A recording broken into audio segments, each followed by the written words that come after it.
पाक पत्नी शरीफ तो लाहौर नूं आ रहे एक ते क्यों नहीं खलोंदे।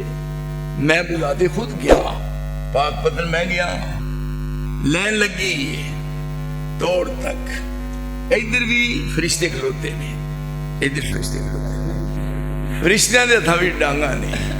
वो कहते चलो बेईमानो कह जी ये जन्नत लगाण डे ने, आई जन्नत जी असी दसने मसीह कल्लज़ीन तक़ौ रब्बहुम इलल जन्नत ज़ुमरा, इत्थे मज़ा होना है।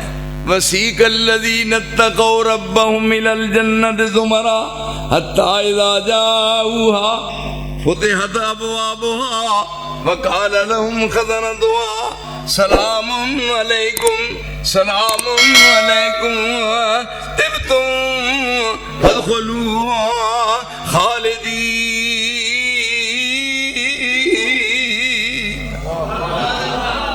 ये जन्नत का दाखिला मिल रहा है।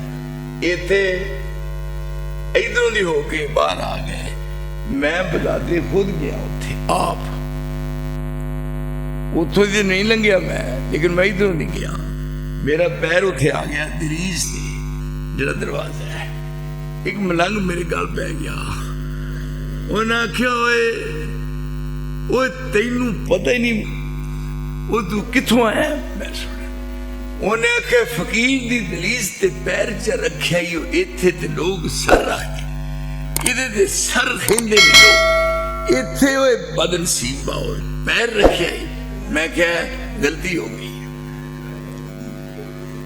अगे मैं गया किसी दिन बनाओ प्रोग्राम, मैं तुम खा के लिया गोल लंघ दे एक पहिया ਉਹਦੇ ਉੱਤੇ रोटी जिस तरह औरतें इस तरह करके तवे ते पांदियां ने गुलाई विच, इस तरह का गोल है। वो की है रोटी है, काठ दी रोटी, काठ दी। मैं पूछा है की है, उन्हें आख्या जी रोटी है काठ दी। मैं कहा किस वास्ते है। उन्हें आख्या बाबा फरीद इन्हूं चक मारदा रहा।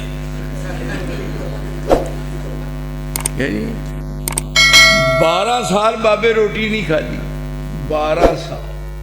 जदों चस पैंदा ही फिर चक मारदा ही इन्हूं। मैं क्या 12 साल जिंदा रहा है, जिंदा रहा है। मैं रोटी नहीं खाधी, मैं पानी पीता है, पानी नहीं पीता रहा। तो मैं क्या ये दसो भी वो सुनिया है भी पुठा लटकाया सी है, आहो जी ये भी एक मंजिल है, पैर तां ते मूँह ठां। तो मैं क्या 12 साल है, 12 साल। तो मैं क्या पानी पींदा ही, वो पेशाब किधरों दी निकलदा ही। ये हुण अदब है, वो एहतराम है। कसम खुदा दी मैं वलियां दा शान नमूल घटावा, शान घटावन वाला जालिम मैं क्यों दोज़ख जावा। मैनू दसो तो सही हो, मैं वेखा केड़ा वली हो जिन्होंने किताबों सुनने दा रंग चढ़िया है। कसम खुदा दी मैं वलियां दा शान नमूल घटावा, शान घटावन वाला जालिम मैं क्यों दोज़ख जावा। बेअदबा मकसूद नहीं हासिल ते ना दरगाहे टोई, ते मंजिल मकसूद न पहुंचे बाज अदब दे कोई।